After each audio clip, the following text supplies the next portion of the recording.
Olá galera, eu sou a Jéssica do blog Trem Literário e hoje eu vim contar pra vocês o que eu achei do livro Um Lugar Bem Longe Daqui, da Delia Owens.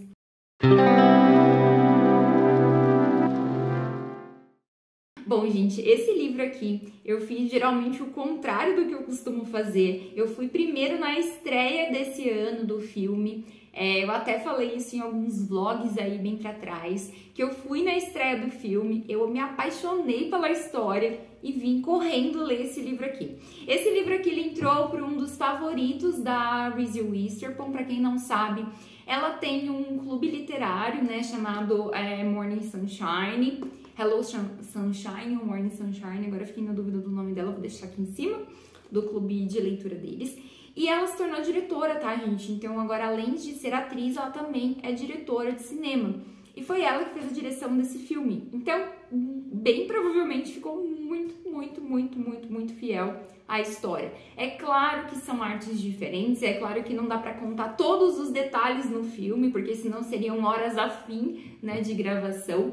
Mas eu achei, assim, a adaptação cinematográfica super boa e muito fiel à história. Então, como eu comentei com vocês, eu assisti primeiro o filme e depois eu fiz a leitura desse livro. Então aqui, gente, nessa história aqui, a gente vai conhecer a Kaya, que ela vem de uma família muito pobre nos Estados Unidos e ela mora numa região afastada que eles chamam de brejo, tá? Talvez aqui pra gente ficaria mais adequado, sei lá, um pântano, alguma coisa nesse sentido. Mas é uma região bem pobre, assim, é uma época dos Estados Unidos que a autora quer retratar, que fala bastante de preconceito de classes, não que hoje não tenha, né, mas nessa época que se passa o livro, a gente vê esse preconceito muito mais acentuado, então é isso que ela retrata logo nas primeiras páginas. E a Kaya, ela tem um pai, uma mãe e alguns irmãos, todos eles vivem nessa cabana, né? Não sei se dá pra chamar de casa dentro desse brejo. E ela passa por vários problemas na infância dela. Ela lida com a fome, com a pobreza e tudo que ela conhece em volta é o brejo. Então ela não tem muito contato com as pessoas da cidade. Ela vive ali, ela brinca ali e tem muitas emoções ali naquele lugar. Principalmente porque o pai da Kaya, ele é um homem que costuma beber muito. Ele é extremamente violento, a gente tem cenas aqui bem fortes, eu acho que tá mais forte no livro do que no filme, onde ele é violento com a esposa, ele é violento com as irmãs e os irmãos da Kaya, até que chega um momento que aquela situação se torna insustentável e a esposa dele é a primeira a deixar o brejo. Então ela arruma as coisas dela, numa manhã, acorda, vai embora, a Kaya vê a mãe dela partindo, chama pela mãe, mas a mãe não volta. Então a gente tem esse cenário aqui. E do outro lado a gente vê que esse comportamento do pai, ele não muda, mesmo com a saída da esposa, muito pelo contrário, ele fica muito mais instável, muito mais violento, muito mais problemático, tornando a vida perto dele extremamente insustentável. E isso faz com que não só a mãe dela tome a decisão de ir embora, mas os irmãos e as irmãs acabam fazendo a mesma coisa um atrás do outro mesmo, né? Então, inclusive, o último irmão dela até convida ela para ir embora, diz que é o melhor, que ela não pode ficar ali. Então, tem essa situação bem dramática, assim, que é retratada sobre o passado da Kaya. E ele fala pra ela que se as coisas piorarem com o pai, ela deve ir aonde cantam os pássaros. Na verdade, esse é o título original do livro em inglês, que é Onde Cantam os Pássaros. Então, é um lugar ali no brejo que é mais isolado. Então, ele fala, olha, se o pai começar a ficar mais instável, se ele ficar muito agressivo, você sabe pra onde correr, vai aonde cantam os pássaros. Então, isso aqui foi o que aconteceu na infância dela. Só que as coisas não ficam por aí. Ela vai se tornando cada vez mais abandonada, porque o pai dela também não suporta o fato de ter sido abandonado pela esposa e pelos filhos, e ele também faz o mesmo. Então a Kaya, uma menina, ela fica sozinha, né, uma criança, ela acaba ficando sozinha numa casa onde não tem comida, onde não tem nenhuma instrução de um adulto, e ela passa fugindo das autoridades porque ela não quer ser levada para lugar nenhum, ela quer ficar na casa dela. Então ela acaba criando estratégias muito inteligentes de se sustentar, de ganhar o próprio dinheiro, de tentar fazer o máximo possível para sobreviver. Então ela se vê respaldada pela natureza e por aquilo que ela conhece, né? Como uma forma de sobreviver a isso. Então, esse aqui é o passado, né? Um resumo, assim, bem rapidinho do passado da Kaia, mas aqui no livro ele traz bastante informações sobre isso. A gente tem momentos muito tensos, muito dramáticos aqui com essa garota. Então, eu acho que o tom de dramaticidade desse passado da Kaia é muito mais forte aqui do que foi representado no filme. Então, a gente tem esse impacto, sabe, com a leitura que eu acho que não dá para retratar nas telas. Mas aqui no livro, diferente, o filme também faz isso. Aqui no livro é narrado em duas linhas temporais. Então, a gente tem esse passado da Kaia, que vai sendo contado, tá? Esse aqui é logo no começo. E a gente tem o presente da Kaia. Então, entre essas narrativas alternadas, a gente vê que a Kaia cresceu, né? Se tornou uma mulher muito bonita, uma mulher que acabou despertando interesses amorosos e ela está sendo acusada de um assassinato. Então, ela está sendo julgada por uma corte onde as pessoas simplesmente dizem que ela é culpada, porque ela aparentemente tinha um relacionamento romântico com a vítima. E ela era a única pessoa que conhecia o pântano, era a única pessoa que conhecia o brejo, na verdade. E ela poderia muito bem ter matado o cara e acobertado as pistas para poder se safar. E isso daqui, gente, esse tema, né, se ela sobre o julgamento da Kaia, ele percorre muitos e muitos e muitos momentos aqui da narrativa. Eu acho que vai até uns 70% da leitura. E a gente vai entendendo, aí nesse vai e volta, né, de narrativas, a gente vai entendendo sobre o passado também dela. Então, esse primeiro momento que eu contei pra vocês, né, do passado da família dela, é apenas um momento. Mas a gente tem outros momentos dela com a comunidade, a rejeição que ela sofria na escola, o próprio bullying que ela sofria na escola das meninas mais ricas, por ser suja, por ser pobre, por não ter sapato, que naquela época era um absurdo, né? Então, esse preconceito da sociedade, a gente também vai vendo crescer junto com a maturidade da Kaia. Então, quando ela chega nesse momento que a gente se depara aqui logo nos primeiros capítulos da leitura, onde ela está sendo acusada de assassinato, isso se torna muito mais presente, porque a sociedade que já era preconceituosa não pensa para poder acusar a Kaia.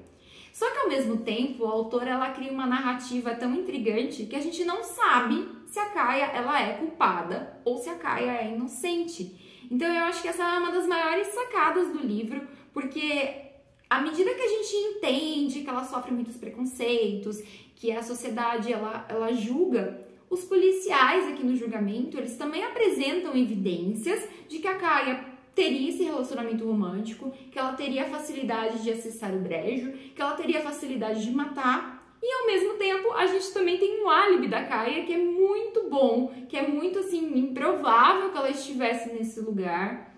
E aí a gente fica com essa dúvida. Então eu acho que até uns 70, 80% do livro a gente tem essa dúvida sobre a Kaia ser inocente ou culpada.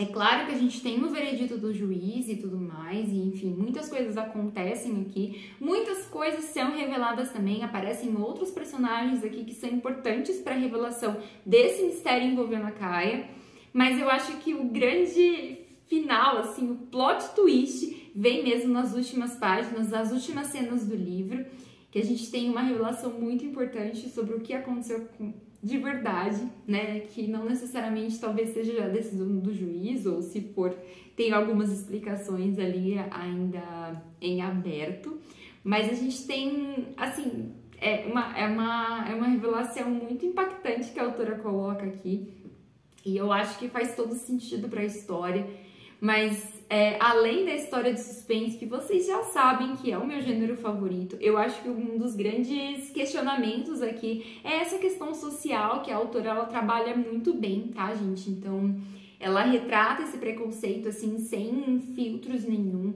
Eu acho que é bem pesado aqui algumas cenas, principalmente, que a gente vê a Kaia totalmente acuada, totalmente indefesa, se sente abandonada por todas as pessoas que ela já teve contato, e a única coisa que ela consegue se agarrar, a única esperança que ela consegue se agarrar é a natureza, é o pântano, é a casa dela, é a impressão que ela teve do lugar.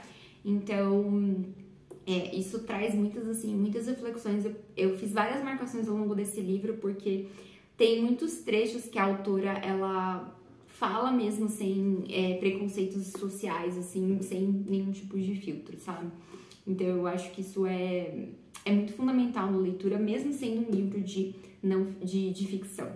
Então, assim, gente, se vocês gostam de histórias policiais, se vocês gostam de livros com problemas sociais também, né? Então, não só o mistério em si, eu acho que isso aqui é uma leitura que, assim, super vale a pena. Foi um dos meus livros favoritos de 2022 também, foi uma leitura que eu gostei bastante. Gostei muito da adaptação cinematográfica, mas é claro que faltam alguns elementos no filme, eu acho que os detalhes, acho que até o próprio tom de suspense, eu acho que é mais desenvolvido no livro do que no filme, justamente por ter mais tempo, mais páginas.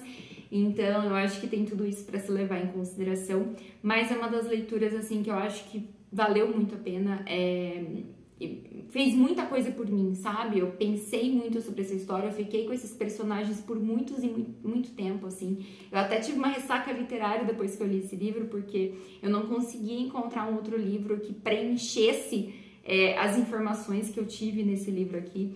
Então, é um livro muito bom, mas me deu ressaca literária. Então fica a dica, tá, pra vocês, se vocês fizerem essa leitura e ficar com ressaca literária, já sabe que esses personagens, eles são cativantes, essa história tem um enredo convincente.